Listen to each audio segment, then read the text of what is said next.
Hello everybody and welcome back to the channel. Today we will be listening to the 9th part of What If Deku Didn't Believe All Might and Remained Quirkless.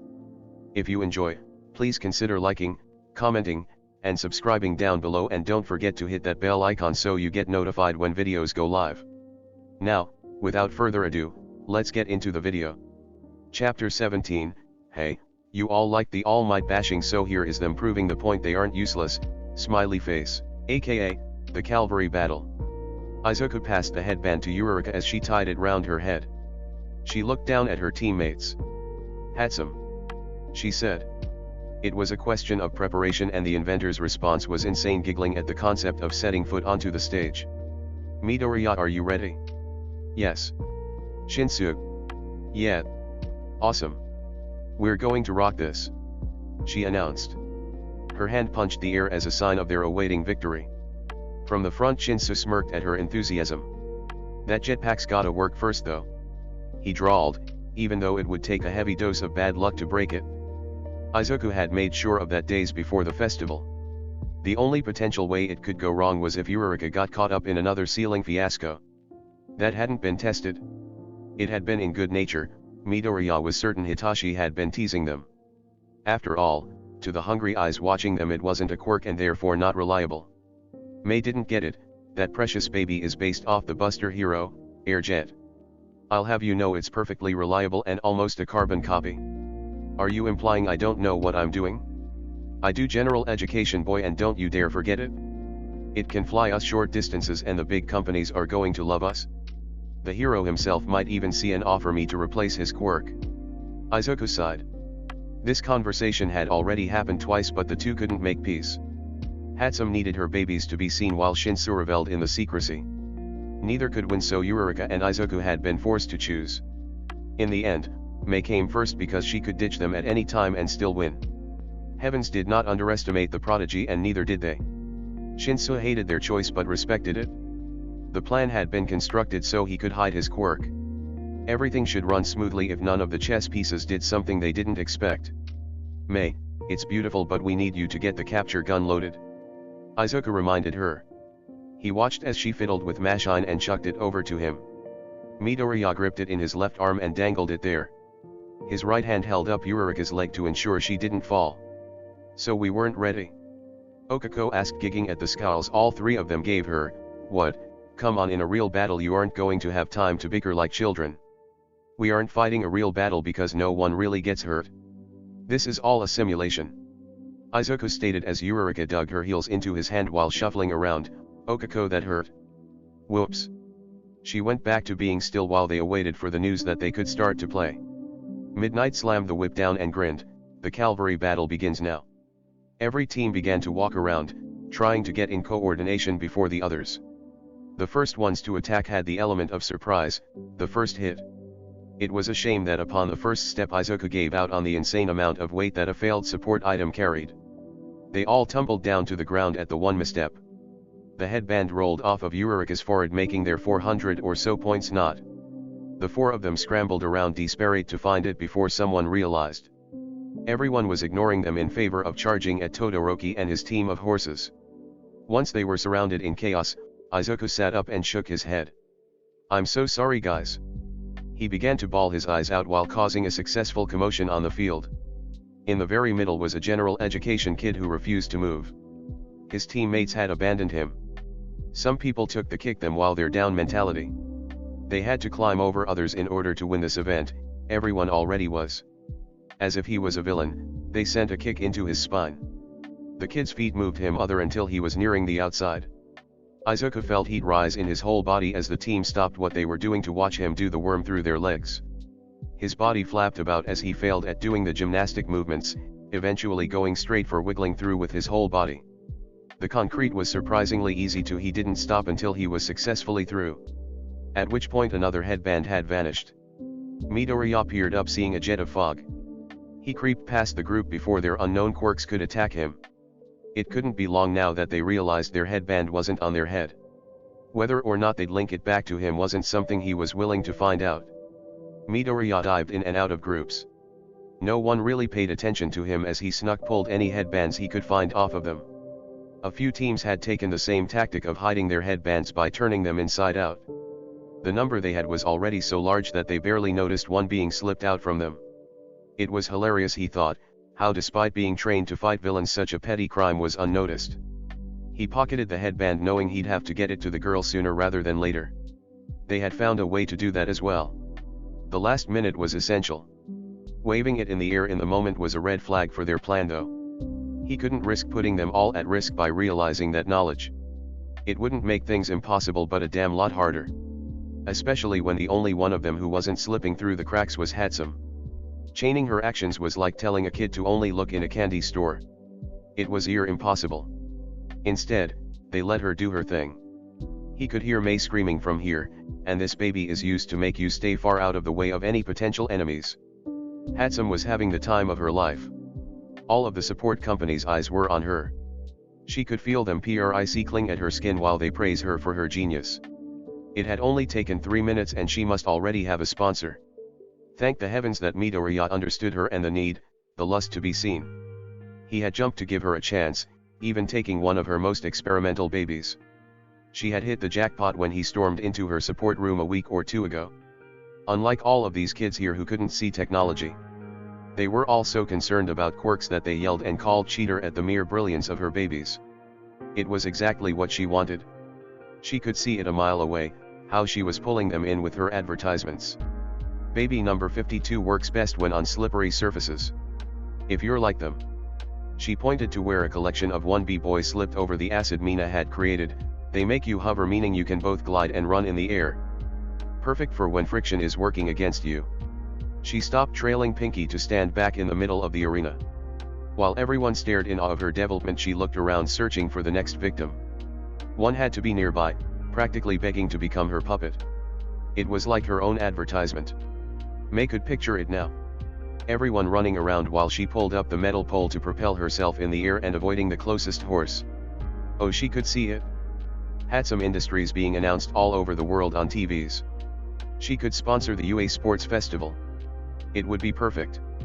Yurika would moan about being up in the sky seeing as she's a salty fuck, and Shinsu would be bossing people around. Izuku would sit behind the camera making sure the lights were on her. All eyes were on her just like they were now. The competitors were seeing her as a threat, and that was adorable. They couldn't see threat if it rammed into their nose like a bullet. May wasn't a mindless soldier stepping over others in order to become the most popular. She was already there. The heroics popularity contest, yet here she was, owning it with technology that could have been. If they hadn't accepted that lightning baby, they could be staring at her with awe that rivaled herself. Their eyes were narrowing, and a few people were aiming right for her. They wanted to see her baby in action. They didn't need to charge at her. She sidestepped out of the way and watched as they flew into a ball of ice. She recognized that as the 10 million pointers. They should be thanking May. The ice protected them right from the team trying to wrap their tongue round their headbands. Hatsum had done them a favor and she deserved her payment. While the blondie was disorientated, she tugged off their headbands. An ice glacier stopped her. The frostbite she would receive would be impeccable and put her out of commission for months if she hadn't built a resistant while using the unapproved freeze ray. That one time had given her enough knowledge on what to do for months now. Hatsum never imagined she would announce to the world that she had seen something like this coming. Someday in life she would be cold. It was always a good idea to have a flamethrower on you. Especially one that was approved, because heavens knew what Hatsum May will get up to. The team's face when she pulled it out were priceless. May pressed down, barely creating a lick of a flame before the ice came crumbling down. It melted around her and burned a few of the headbands. The numbers were charred as the successful moved the several points from Todoroki to nobody. 10 million was no longer on the board. Who it had gone to was an unknown, seeing as everyone else had long since given up and settled for second and third place. It was a shame. They had no drive when they claimed to be here to be the best. May knew people were oftentimes pathetic, but to a point that a powerhouse scared them. Hatsum was no hero, and here she was. The only one willing to take the risk of being frozen. Yes, she the only one with a fire extinguisher and a flamethrower on her, but she also hadn't been obsessively trained to only fear fear itself. Hatsum ran off into the distance with full knowledge that her team had a benefit no one else did. Coordination may have been a key in the plan, but it was all about knowing cues. May had never been great at cues. Anyways, she'd been bragging the whole time, what was purposefully going up right beside Eureka can do. If she slipped then 10 million in her pocket, no one would be wiser and they had the win in the bag. Hell, with how well Shinsu and Izuku should have been doing, they could be first by a good chunk without the 10 million points. With that in mind, she pressed the red button and watched as a metal pole stretched out from her foot, propelling her in the air. Unlike the previous times she had done, she could look down and see everyone fighting like ants. From above her, Eureka floated down with one boost from the jetpack. "You have the 10 million, don't you?" Eureka asked, looking disinterested when Hatsum pulled out the band. "My hand was nearly frozen while I got it, so don't make an issue with this. People will be looking for this," Eureka screeched. Hatsum blinked because she had no idea what target she had drawn onto their back. People would look for the points, and it vanishing on the board was noticeably unlike with the 100 or so that was otherwise going. "You're taking too long," she said. "Go down while I try and figure out how we deal with this. We still have 2 minutes until I can land. We're just going to have to suck it up till then." Her eyes bore into May's soul. The leg would be making a scene and someone would have noticed her in the air by now. The element of surprise that came with not knowing your enemy's position had been compromised just so Hasty could look better than she really was. It boiled her skin. She could feel it setting alight. The nausea that came as a side effect of her quirk is already building up.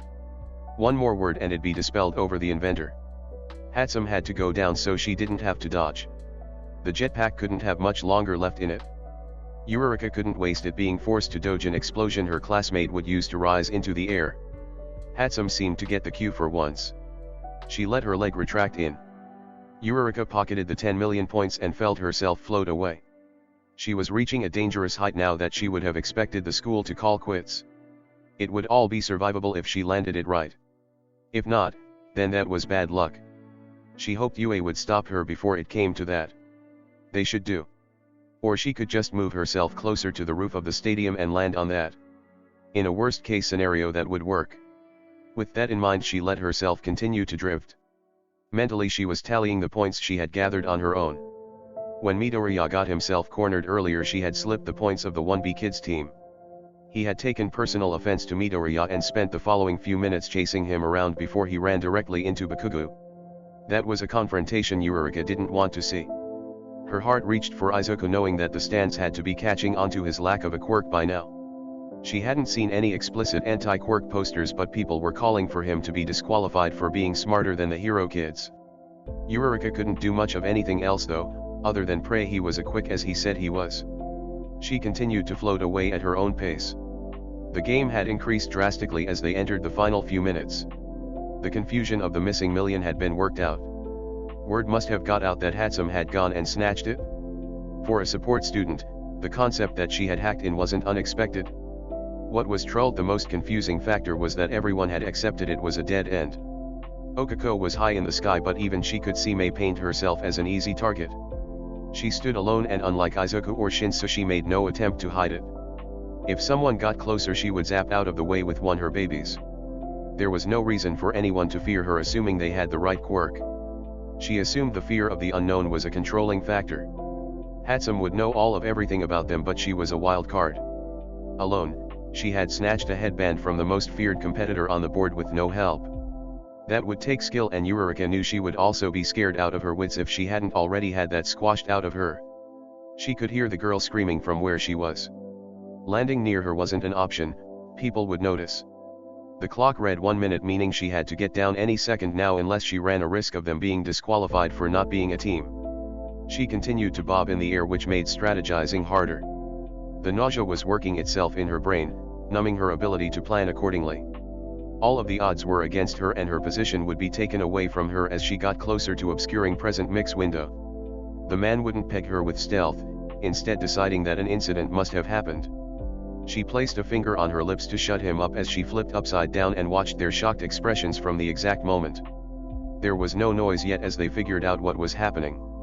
She tapped her lips as an indication to keep quiet before shooting one of the last blasts down to send her closer to the ground. The engine roared, increasing the struggle of concentrating. With the last ounce of her energy, she opened her eyes, pushing back the pounding all around her. Eureka's hands touched the ground. She sighed in relief as her body flipped back the right way. Her younger self's special move had been perfected for as long as she could remember. It was muscle memory. It was closer to a fancy landing nowadays. Her hands smashed together, ending the dizzy spell she was trapped under. Okako crashed onto the floor. Spot shed her vision. There were 30 minutes left, but her hands could barely reach down to grip her headbands and pull the round her head. A weight dropped on her. No, she had to get her fingers to work. She couldn't puke now, couldn't lose consciousness. There were still 30 seconds and the final dukeouts were happening. Her teammates had to get there, and soon. Someone approached her. They were all blurry and the colors were hard to differentiate. Whoever it was had their hands in their pockets, and that meant two things. She was at UA, someone had to be using her own skill against her. With the last ounce of energy she gripped the arm. No. Eureka hissed. No what? They asked, a voice gruff but desperate. She could barely make out the words. Don't. She had activated her quirk again. That was the only reason the world around her had gone foggy, and that the weight of illness no longer hung on her. That couldn't do. She couldn't land another drop. Reaching to clasp her hands together, she found that her control had been ripped from her. It ended and she couldn't keep her eyes open long enough to see three worried faces peer down at her or the timer hitting 0 as the event ended. Okako didn't even recognize the fabric on her face up. The world vanished. She didn't have a choice in the slip into darkness. Chapter 18, Interlude, if you call it that. It's just more friendship shenanigans. Oh. And tragic backstory time, laughing face, Shinsu caught Eureka when she collapsed.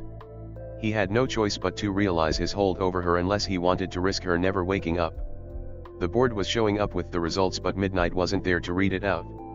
She had hurried down the stairs at the sight of the hero student lying on the ground. Mei, Izuku, and himself all pulled away to give her space while Recovery Girl also wandered in. The heroine's pace had picked up at the sight of his friend. No one said anything as she hauled Eureka onto a stretcher and turned to them all. Okay, what happened to get Eureka like this? Was it an attack or something else? We lost sight of her throughout the match, so I'm trusting you guys. Can I trust you all? She eyed them all like they were lambs to slaughter. Her usual smirk was forced in a thin straight line, and Shinsu could choke on the anger she expelled. Midoriya lifted his head and gulped.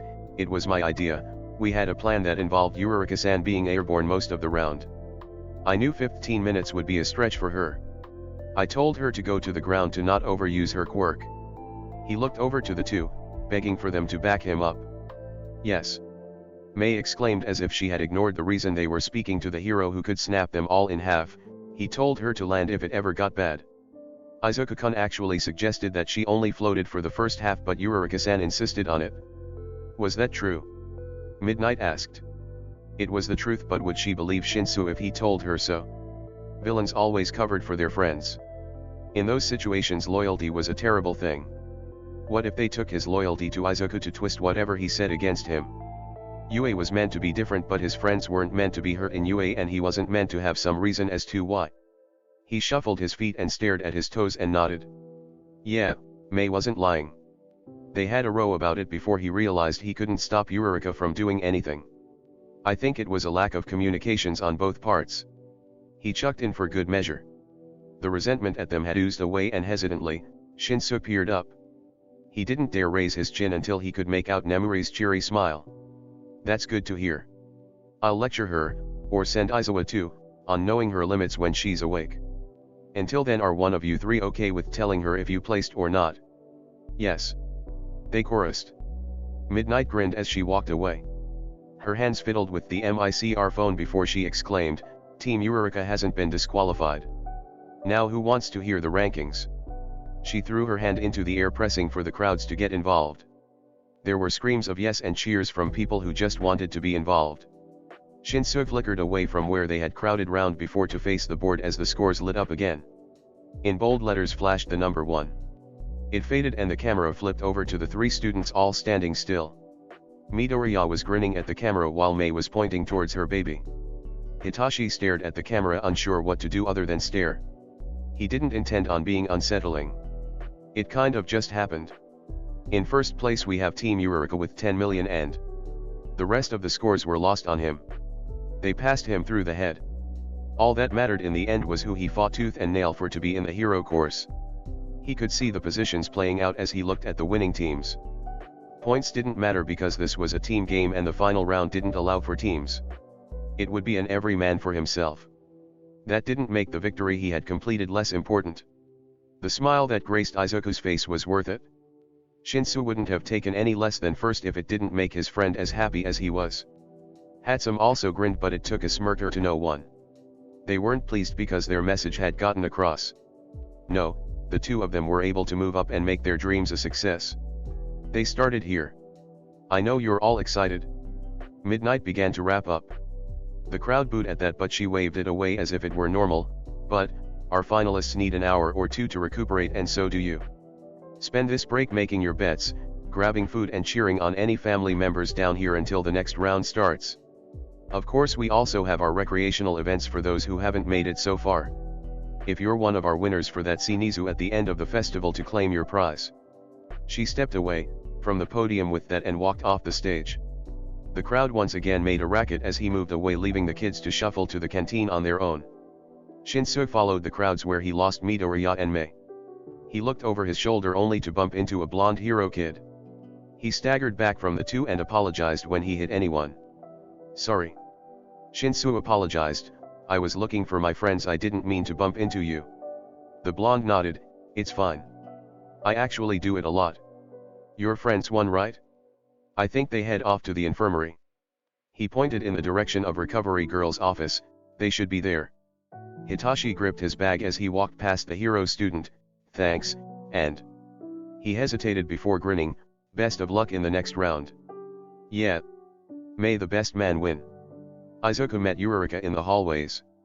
He slammed into her before he wrapped his hands around her in the tightest hug he could manage. You have no idea how worried I was. He yelled as she wrapped her hands around him to return the hug, I told you to come down if you felt sick to avoid that, and you did it anyways. You idiot. Okako rolled her eyes, you would have done the same. Anyways, I was fine until the last few minutes. That's all. You don't need to worry so much. Midoriya pouted, we have been over your limits.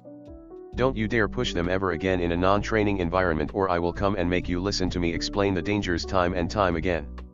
He pointed a finger up in her face. Okako laughed as she pulled it down. Whatever you say. She joked.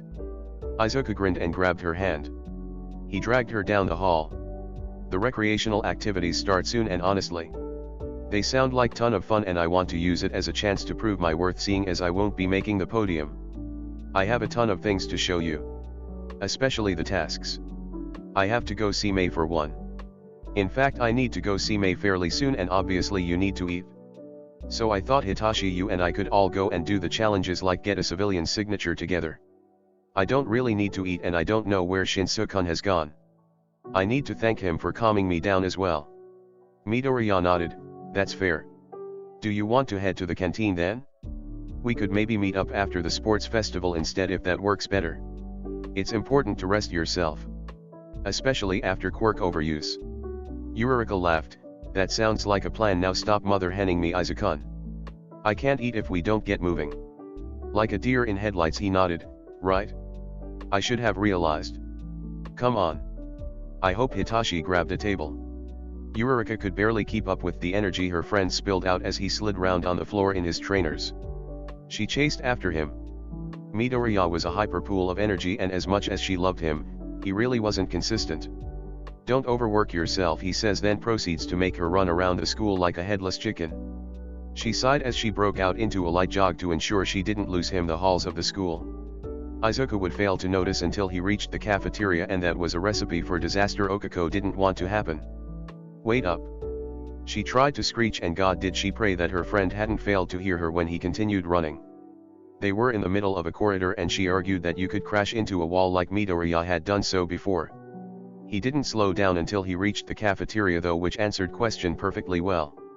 Izuku hadn't heard her. It was that simple. He looked lost when he realized she wasn't by his hip in the food hall. He was twisting around and looking in every direction, obviously not well though, because when Okako crept behind him he looked right past her. She swung a hand over his shoulder. So much for not overworking myself. Keeping up with you gave me quite the workout I needed, she claimed. Izuku jumped out of his skin at her arrival. He flipped around and waved. There you are. I thought I lost you. I was going really fast now that I think about. I'm sorry. Okako laughed it off. It's okay, Izuku-kun. I did yell to get your attention, but I get you didn't hear me. Midoriya flushed and smothered his face. I'm sorry, I don't know, I didn't hear you. Normally I'm not bad at that sort of thing. Slowly he began to peek out when Eureka didn't comment on his third apology. They could go round and round in loops otherwise.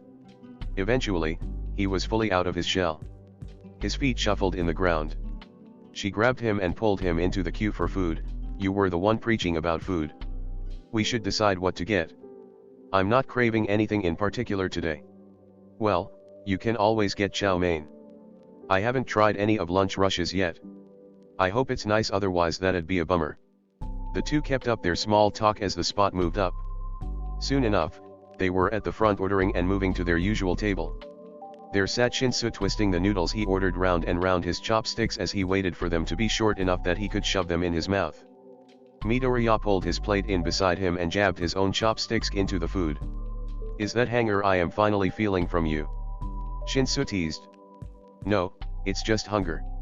The greenie responded as he shoved the chow mein in his mouth and slurped it up. Once he had swallowed, he went in at a slower pace. Okako laughed at that. Do you ever feel hunger? She asked. They had known each other for a few months now, and Shinsu was the most prone to the emotion while Izuku was either hungry or angry. The two rarely seemed to mix. He placed his chopsticks down at the question and swallowed his food. What kind of question is that? Of course I do. I'm hangry throughout most of the debates I have on fighting quirkism_. Anger makes me hungry. Shinsu gave a half-hearted chuckle. Normally it's the other way round, Izuku. Hunger makes you angry, but I guess your own version's valid. Midoriya smiled. Thanks, Hitachi. I guess some of the posters at the festival got me angry. You saw them? Eureka exclaimed before shutting her mouth. I hoped you didn't. He shrugged. I'm used to it. I mean, at least they aren't throwing rotten fruit. Both are terrible options. She countered only for Shinsu to place his chopsticks down. Both are terrible. But rotting fruit makes you smell. Signs. Do not. They were all wrapped up in their conversations that they didn't notice Todoroki place his hand on Eureka's shoulder. She only became aware when she felt the coldness spread on her shoulder. Okako turned around because what was freezing. She saw the heterochromic boy behind her. Todoroki-kun. Why are you here? A sweat broke down her cheek as she strained a smile to keep up appearances. The number 2 hero's son blinked. He had noticed, he had definitely noticed, but didn't seem to mind. I want to talk to you. May we meet outside? He asked. Okako nodded and stood up. She sent an uneasy smile to her friends who she left behind. Following the top student, she was led into an hallway nearer the exit of the building. No one would check here unless they were leaving.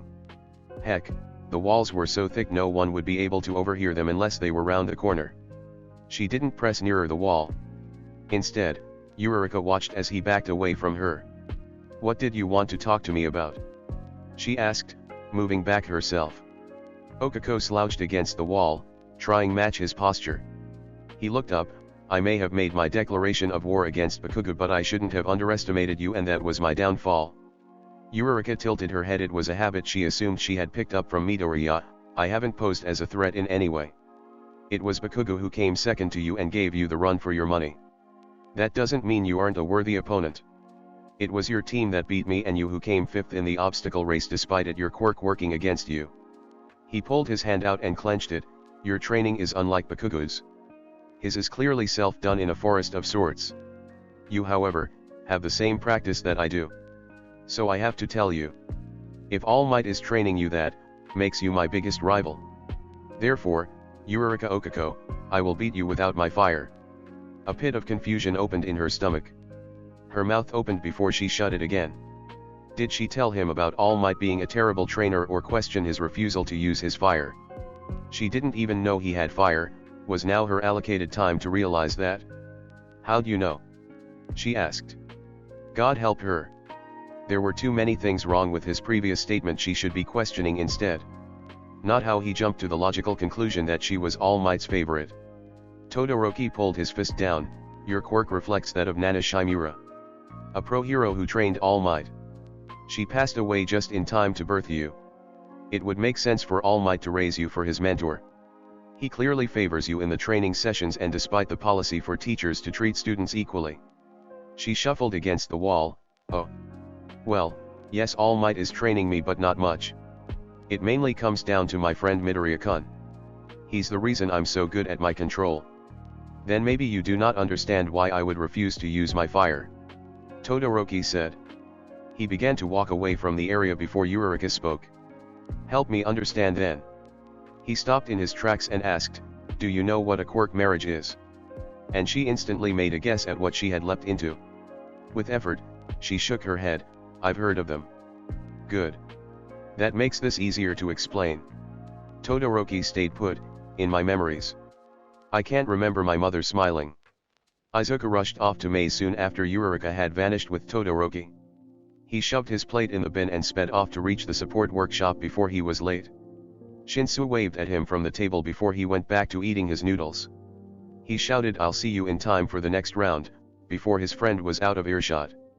Midoriya grinned, knowing that he would be watching Shinsu win from the stalls more than seeing him.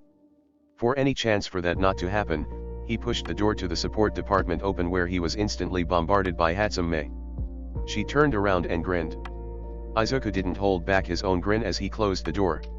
You needed help making sure your baby? He asked. Mei nodded as she passed him the jetpack.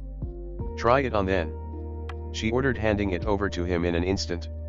Midoriya picked it up and slipped it over his shoulders. He leaned back to flip the switch with his hands. It instantly turned on and he flipped in the air. His head crashed onto the roof, closely followed by his back. The roof had flipped the switch off, sending him back to the ground. It wasn't a far drop, likely because this had happened before with equally as enthusiastic students. He pulled his head up and groaned. Mei, give me an instruction next time. The inventor noticed his situation then. She placed down her screwdriver and looked over at him. Get up then. There are plenty of things you could also be working on. Hand me the baby as well. I need to make some readjustments. Thanks for pointing it out. She walked over to him and picked him up. Her hands twisted around the metal of the jetpack before she dropped him again. Izuku pulled himself up and stared at Mei. What did you think I could do? She hummed, you're smart. Reckon you can guess the matching, so I know who I have to announce my partner for advertisements. I'm not that smart. Yes you are. Now work it out for me. There should be some paper in here somewhere. Mei tied her hair up and opened up the baby's wiring. It was fruitless to try and talk anything that even sounded like sense into her now. Midoriya pulled open the drawer he knew Hatsume kept her stuff in, even if she didn't know that herself. With a scribbly pen he started to group everyone together so that they weren't with their teammates any time near the start. After 10 minutes he slumped in the chair, his predictions lying in front of him. You're going to be up against Itza, but don't go annoy him until we know for sure. He said, glancing over at Hatsume, who still hadn't caused an explosions. Who's he again? He has engines in his legs, hero course student, and I think Uraraka mentioned at one point his brother's ingenuum. That's enough. Come over here. I have a baby that will be marvelous in a fight and I need to make sure it works. There was silence as they stared at each other. Izuku didn't know how to say that his head still hurt. He didn't need to in the end because Mei pulled out the belt and chucked it at him. Don't look like that. She exclaimed, I already did a test run with this one. It's completely safe. Now shove it on. You're going to be fine. Hesitantly, Midoriya slipped it on and stood there. What am I meant to do? He wished he hadn't asked if the grin was any warning for what would happen. Alright, that's where we'll leave off for the day. Thanks so much for listening along with me today. If you enjoyed, please like and comment down below. It really helps with the algorithms. I look forward to seeing you next time. Ciao for now, lovelies.